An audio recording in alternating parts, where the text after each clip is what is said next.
Um, I noticed in the promotion for this event today, we talked about LED lights.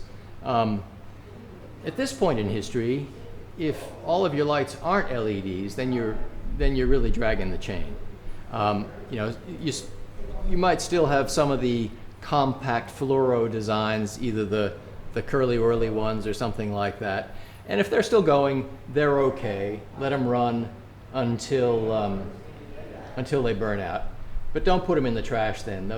They contain mercury in dangerous quantities, and if they break in your trash or they go to the tip and get broken, that's just contributed straight back into our environment. So those really ought to be disposed of as the hazardous waste they are.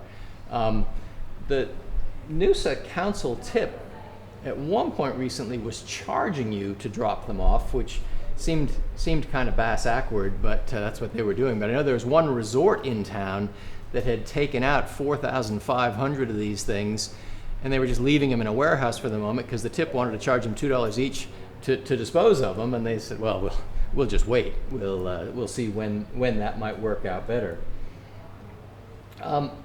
There are also there's quite a bit of competition amongst retailers. You know, you can switch retailers. They're all getting electricity from the same grid, but different times, different retailers have different promotions, and sometimes there's some pretty good deals on offer. Greenpeace recently released its updated annual, what's it called? Their electricity guide. Now they're ranking retailers accessible to us here from 1 to 37 based on the environmental impact of their electricity offering. But again, the overlap between the environmental impact and the cost to you is almost perfect. And it's quite an interesting one to look at. I happen to recall that number one, their absolute first pick was Enova, which started in northern New South Wales and now offers electricity to retail clients up here, was the very best according to that survey. And number 37, of course, was AGL, to whom we would all prefer never to give any money. So in that ranking sense, they got that quite right. If you have a smart meter, it's also possible to consider switching tariffs. You know, if you have a young family and everyone comes home from school and comes home from work at the same time, and you're going to use electricity in the late afternoon, early evening, and a lot of it, and that's just hard to get away from. So in that capacity, which doesn't look like many people here, then tariff 11, which is what most of us are on, a fixed price all the time, no matter what, no matter how much you use, probably works out pretty well. But if you have a more graceful life, the way many of us here would appear to have, and you can shift your electricity consumption more toward the middle of the day and less toward the evening when it's most expensive, then considering one of the other tariffs, one of the time of use tariffs, could work out for you. Because with the fixed tariff, most of you would be paying 20 or 22 cents a kilowatt hour. With the time of use tariff, it can get down to under 10 cents a kilowatt hour in the middle of the day when there's an abundance of electricity thanks to all the solar gear around, and go up to then maybe 30 or 35 cents in the early evening. But if you can, have your water heater adjusted so it's only heating in the middle of the day, and have your pool pump running in the middle of the day, and you run the washing machine and the dishwasher in the daytime, and then in the evening you only use what you need to keep yourself going, then maybe a time of use tariff could work out quite beneficially for you. As I say, you have to have a smart meter for that, but a lot of the retailers will install a smart meter for you at their expense, usually in return for you committing to stay with them for a year or something like that. But the deals are reasonable in many cases. And if you want to get fancy about it, there's even a new one I haven't had any experience with yet, but I've just become aware of, called Amber, which seeks to gather together lots and lots and lots of individual customers and treat them as a big virtual customer.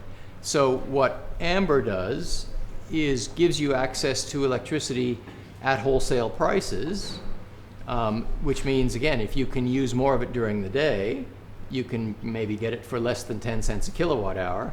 And then if you're going to be using it during peak demand periods between 4 and 8 p.m., then you might be paying more. You might be paying more like 30 cents. But if you can adjust your consumption, then that can leave you in a position where your overall electricity costs quite a lot less. And then the obvious thing that leaps to mind there is if you happen to have a battery, then that creates a serious opportunity for you, because you can set it up to buy electricity at 5 or 10 cents a kilowatt hour during the day and sell it in the evening for 25 or 30 cents a kilowatt hour. Just run it like that. So that's exactly analogous to using a really big grid scale battery someplace. Having a whole lot of small batteries distributed around people's houses can achieve the same thing and potentially actually make you a bit of money. Now, you probably have to be an enthusiast to want to go that far. I count myself in that crowd, so I'm happy to look at things like that. Most people aren't going to do anything that elaborate for 50 cents or $1 a day, but if you like that sort of thing, then it can be really satisfying. Now, I take it that quite a few people here do have solar? Right. Okay. And somebody here is talking about, were you talking about building a new house? One of you guys? Yeah, that's right. You need to update the way you think about solar. It started out with the idea of an incentive, and the state government legislated a feed-in tariff, which basically gave you some sort of a bonus payment for exporting solar electricity. And that kicked everything off, and it worked, and some people still have access to that feed-in tariff. But it's not what you want to think about now if you're thinking about new solar or managing solar if you've installed it in just the last couple of years. The objective now is to use as much of your own solar as you can generally, because it's the very cheapest, and then draw from the grid the rest of what you need. Most people find that there's just not that much they need electricity for at noon, except this time of year you might be air conditioning a little bit or something like that, and your fridges will run more about that time of day, but often you end up exporting quite a bit, and that export tariff certainly helps keep your bill down. But if you're starting from scratch, the thing to focus on is finding ways to maximize your consumption of the electricity you use at home. And the reason for that is it's just way, way cheaper. The electricity you buy from the grid, round figures, costs you 20 cents a kilowatt hour. The electricity you generate yourself probably costs you about 5 cents a kilowatt hour. So that's just obvious. Now, to get to that figure, you have to compare the price of something you can buy by the unit to the capital cost of something up front, which will then deliver units, kilowatt hours to you over a long time. So to come to that 5% number, I just said, look, suppose you get what is the very commonest size PV system now, photovoltaic system now, which would be 6 kilowatts on a 5 kilowatt inverter. That 6 kilowatts produce year-round about 30 kilowatt hours a day if you're in a favorable situation. So over 10 years, that'd be about 110,000 kilowatt hours. So call it 100,000 kilowatt hours over 10 years. If it costs you $5,000 to install that system, which is about what it should cost you, then those kilowatt hours delivered come in at a cost of about 5 cents a piece.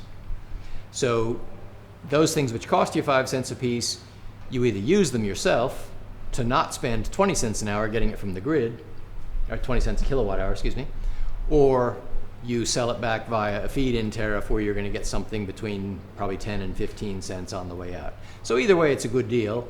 It's not sheep stations, but it's positive. It's in the right direction.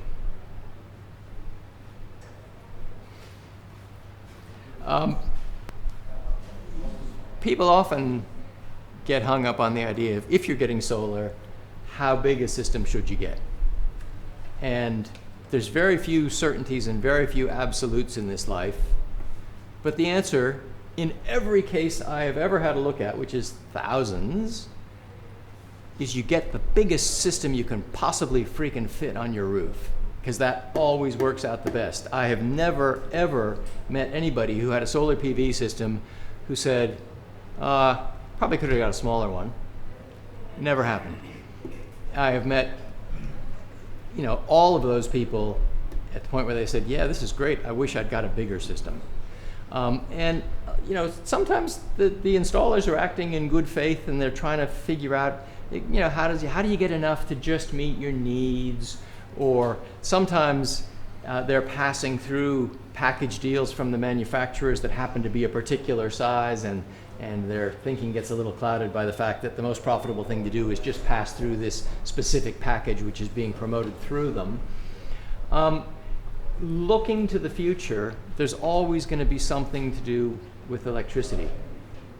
When we built our house 10 years ago, I got an 11 and a quarter kilowatt system on a 10 kilowatt inverter, which was the biggest we could fit. I had we happened to build a new house, and I happened to build a roof that was precisely north sloping, and that was every bit we could fit on there.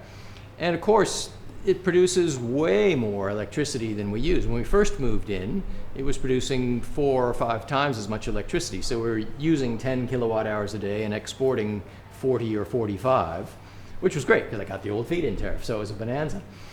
But since then, life has moved on a bit, and we now have 2 electric cars. So we're not paying anything for electricity, we're not paying anything for petrol, and we're getting $500 a week. A month still for the excess electricity that's exported. Now that good a deal, because I've been careful not to make any changes, runs till 2028. It's not available in any new situation, but the gear today is so much cheaper that the deals available to you now are just as good, if not better, than they were getting in there 10 years ago and getting what seems like a particularly generous feed-in tariff. The financial return's probably just as good today if you're starting from scratch. And my ears really prick up when I see somebody's building a new house, because that raises the question of whether you should consider not connecting to the grid at all. And as a little side diversion, I would argue there's great value to you in not connecting to the grid if you can avoid it.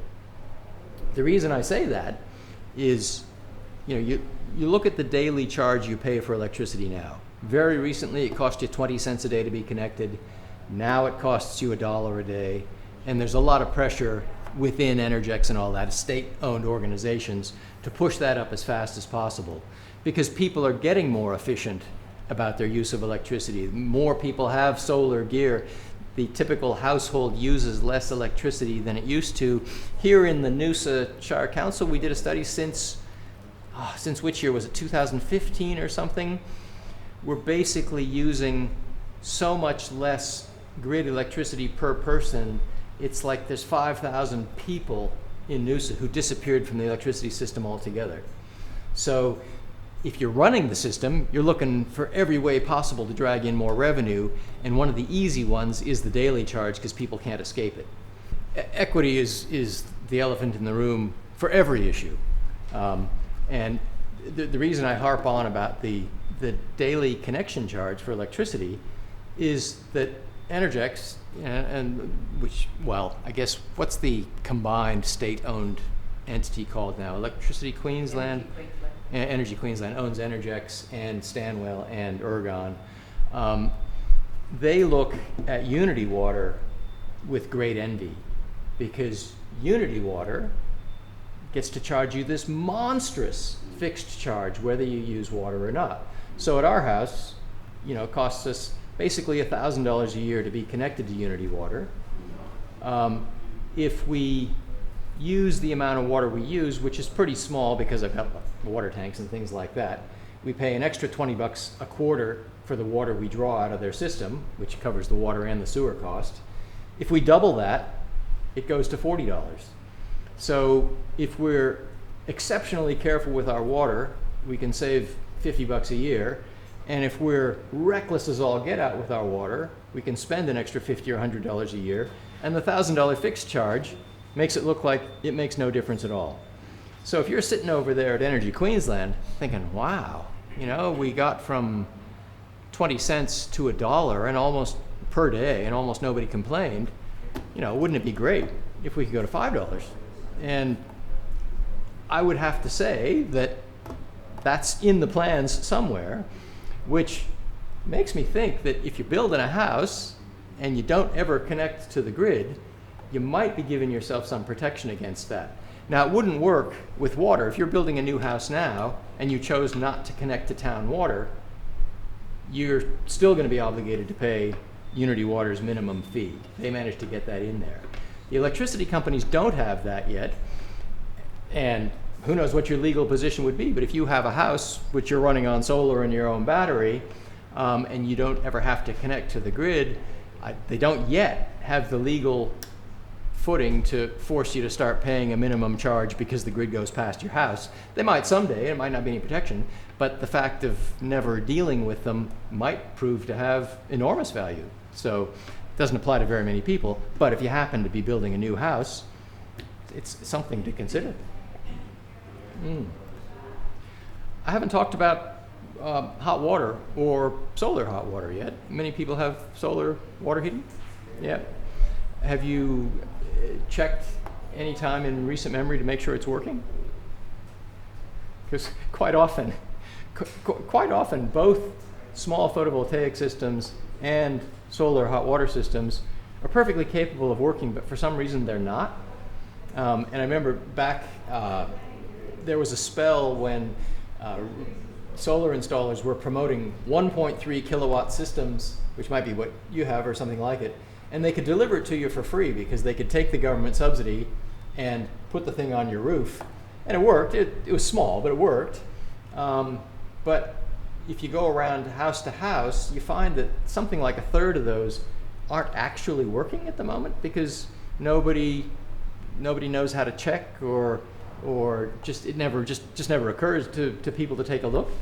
So if you have an existing PV system or an existing solar hot water system, it's good to check and make sure it's working.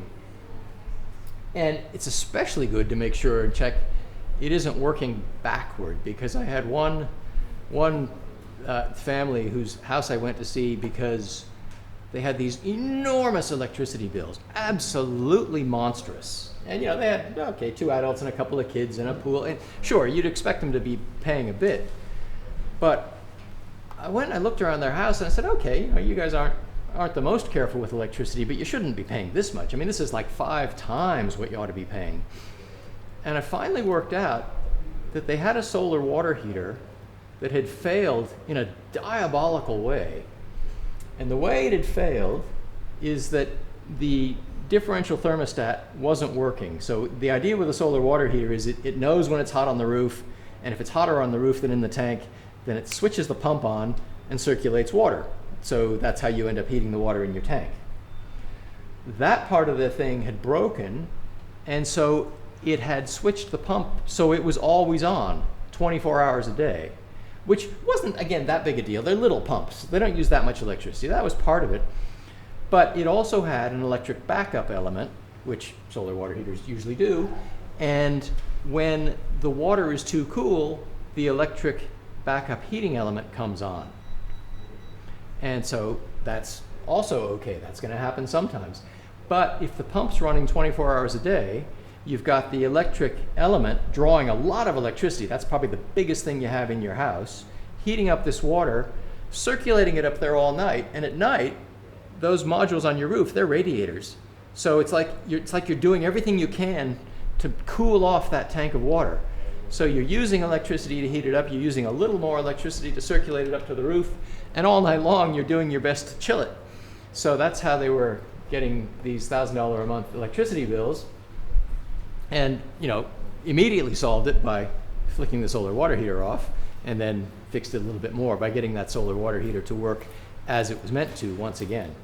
So it's worth having a look. Most solar water heaters will have an indicator, a light, something like that tells you when the pump is circulating the water. So go out there when it's sunny and make sure it's on, and go out there sometime at night and make sure it's off. And that'll be a pretty good indication. A lot of solar water heaters, depending on when they're installed, because the rules have gone back and forth. So at our house, we have one that's never allows the electric backup to work unless you press a button and say do it. And that's a great system, because you press a button, it uses electricity, heat water just once, and then it goes off, and it won't do it again unless you ask it to. But I've heard since then that that might not be legal anymore, because there might be some requirement to make sure that your water heater gets up over 55 degrees at least once a week to kill off some bugs. What are they talk about Legionella. Remember the disease that comes from badly managed air conditioning systems that had nothing to do with water heating, but for some reason Legionella gets a mention. But the way most solar water heaters get installed is the backup comes on every single day. Now you don't need that. If you have a full-size water heater and it's sunny one day, that's probably enough hot water for 3 days. So using electricity to heat it up again is just wasting that electricity. You don't need it there. Having it come on once a week, well, if that happens, that's okay.